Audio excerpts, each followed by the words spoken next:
So hello everyone, welcome back to our channel Statistics by Poonam. So we are back again with another video. तो आज हम topic करने वाले हैं expectation. ठीक है. सो एक्सपेक्टेशन क्या है बेसिकली, अब हम पढ़ेंगे कि हमारे में जो प्रोबेबिलिटी है बेसिकली, तो प्रोबेबिलिटी में बहुत सारे एक्सपेक्टेड वैल्यूज होती हैं. ठीक है, एक्सपेक्टेड वैल्यूज भी होती हैं, ठीक है, एक्सपेक्टेशंस भी होती हैं.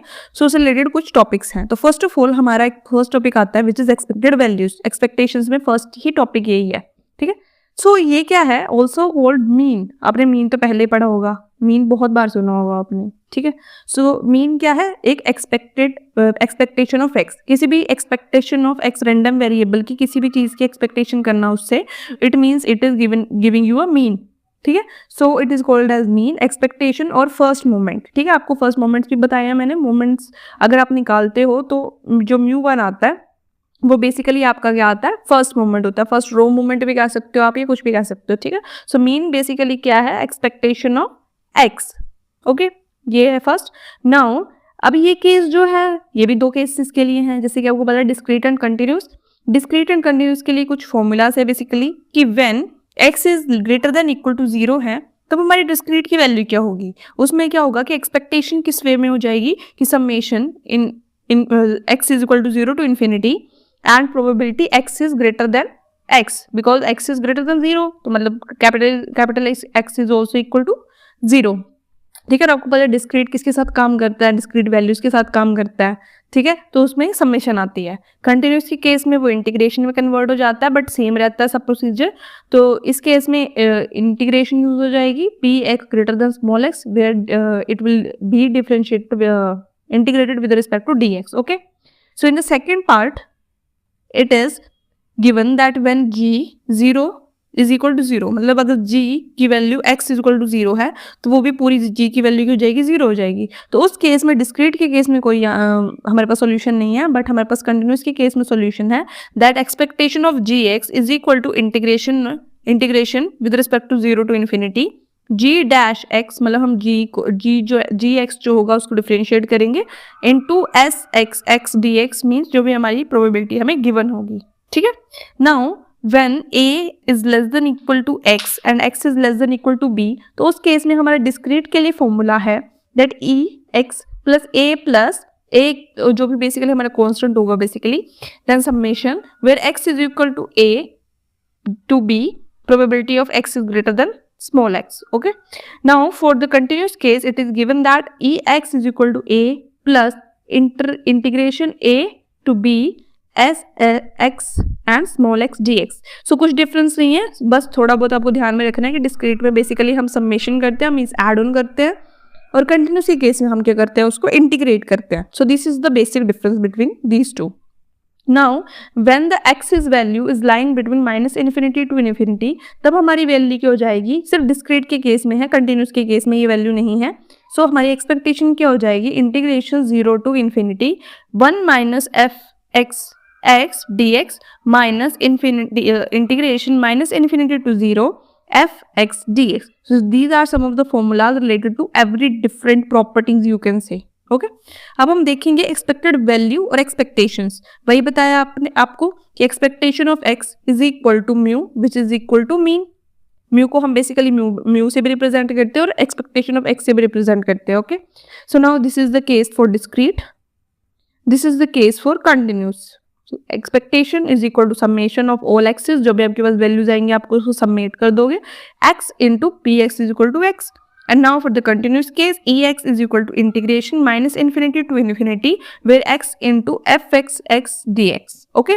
So these are some of the expected values. अब हम properties देखते हैं. properties क्या है expected values की, कि अगर कोई भी आपके पास c है, c बेसिकली आपका क्या है, कांस्टेंट है, कोई भी कांस्टेंट वैल्यूज होगी, आपका इंटीजर हो गया, ठीक है, 0 1 2 अब तो कोई भी वैल्यू हो गई.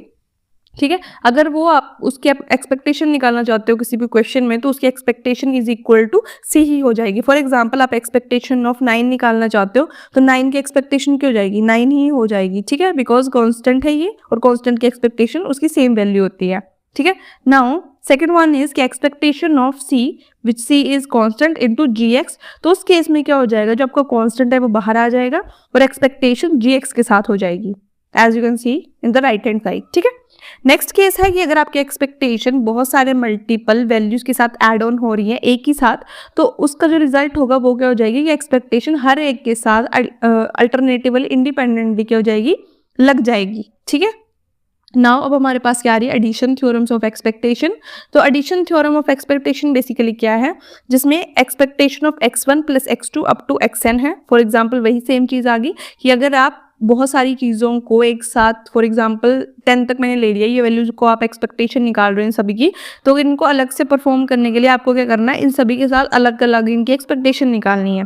ठीक है, सिंपल केस है, इसको बोलते हैं हम एडिशन थ्योरम ऑफ एक्सपेक्टेशन। ठीक है, सेम केस है हमारे पास मल्टीप्लीकेशन थ्योरम का कि if x1 x2 up to xn भी इंडिपेंडेंट रैंडम वेरिएबल्स, हमारे पास इंडिपेंडेंट रैंडम वेरिएबल्स है। ठीक है, देन एक्सपेक्टेशन ऑफ जो भी हमारे x1 x2 up to xn है उसकी एक्सपेक्टेशन क्या हो जाएगी, उसकी एक्सपेक्टेशन हम क्या करेंगे, सभी को एक साथ मल्टीप्लाई करके अलग अलग को मल्टीप्लाई कर देंगे। ओके, जब इंडिपेंडेंट है तो बेसिकली इंडिपेंडेंट का मतलब क्या होता है, वो एक दूसरे के साथ उनको कोई मतलब एक दूसरे पर डिपेंडेंट नहीं है।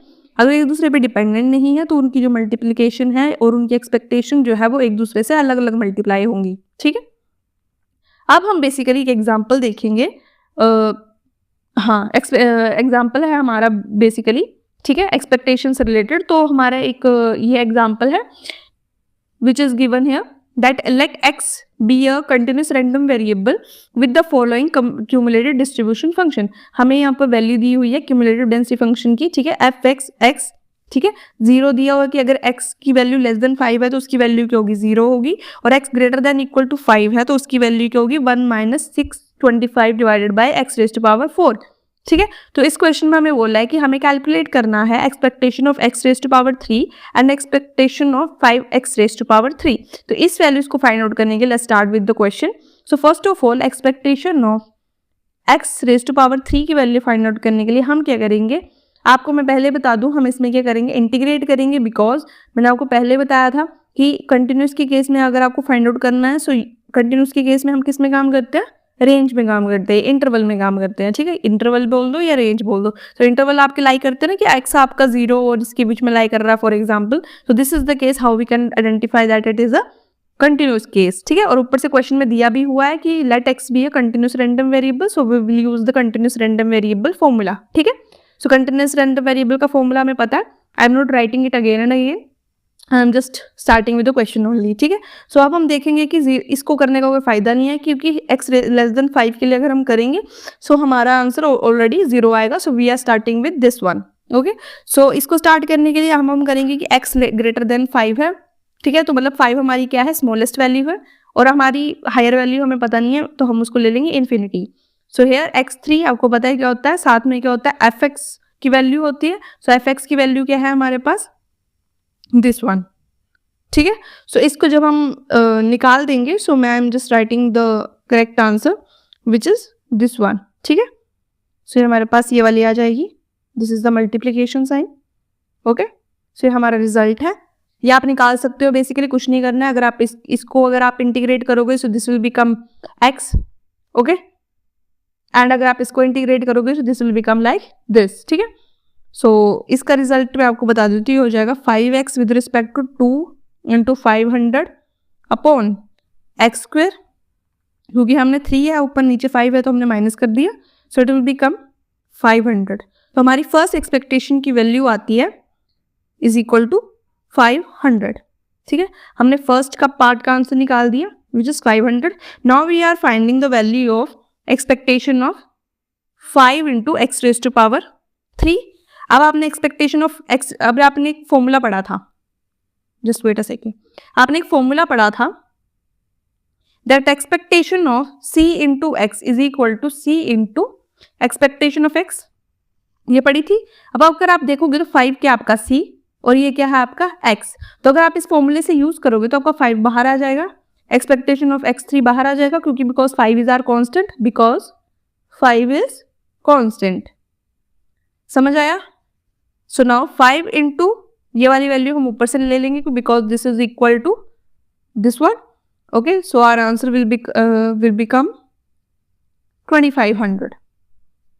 ओके, सो ये थे हमारा क्वेश्चन रिलेटेड टू एक्सपेक्टेशन की हम एक्सपेक्टेशंस कैसे निकालते हैं। So I hope you like this video, और कुछ डाउट होता है कमेंट सेक्शन में बता देना। और इससे रिलेटेड जो ये वाले जो नोट्स हैं जो अभी मैं करवाए हैं, ये नोट्स मैं आपको कमेंट सेक्शन में पिन कर दूंगी, इसका लिंक, ड्राइव लिंक, जिसमें मेरे अभी तक की जो मैंने सारे जो नोट्स लिखवाए हैं मैंने अभी तक, ठीक है, जिसमें वीडियो बनाई है, वो सारे नोट्स आपको हैंड रिटन नोट्स में भी मिल जाएंगे। आप उनको बस जाके पढ़ सकते हो। अगर आपको बाई चांस वीडियो के साथ नहीं लिख पाते हो आप, ठीक है, समझते हो, तो आप डायरेक्टली वहां से नोट्स लेके भी पढ़ सकते हो, एक साइड वीडियो चला के और एक साइड नोट्स के। ठीक है, so I hope you like this video and thank